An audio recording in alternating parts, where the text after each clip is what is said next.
আজ আমি চলে এসেছি হাওড়া শিবাজি সঙ্গে। আমি শুভজিৎ আর তোমরা দেখছো জাস্ট হালকা ব্লগস। এটা আমাদের পুজো প্রস্তুতির 2024-এর সেকেন্ড ভিডিও। চলুন দেখে নেওয়া যাক এনাদের প্যান্ডেলের কাজ কত দূর। আপনারা দেখতেই পারছেন বাইরেটা একদম তিরপল দিয়ে মুড়ে রাখা হয়েছে, আর বাইরে থেকে দেখলে আপনারা দেখতে পাবেন বেশ ছোট ছোট ঘর মতন করা হয়েছে। দেরি না করে চলো ভেতরে যাওয়া যাক। আমি এখন আছি প্যান্ডেলের ভেতর, আর ঢুকতেই তোমরা ঠিক ওপরে এমন দুটো নৌকা দেখতে পাবে। এটা দিয়েই সামনে গিয়ে প্রতিমা দর্শন করতে হবে তোমাদের।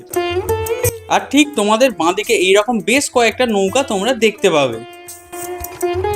এবার আমরা চলে এসেছি মণ্ডপের ভেতর। ভেতরে এখনো অনেক অনেক কাজ বাকি, আর সামনে মাত্র গোটা কয়েকটা দিন। আপনারা দেখতেই পারছেন প্রচুর মূর্তি এনে রাখা হয়েছে, আর এই মূর্তিগুলো মণ্ডপের যে চারটে দিক আছে তার মধ্যেই এইগুলো লাগবে। এনাদের সাথে কথা বলে বুঝলাম এনারা গ্রামের কিছু বৈচিত্র্য তুলে ধরবে আমাদের সামনে।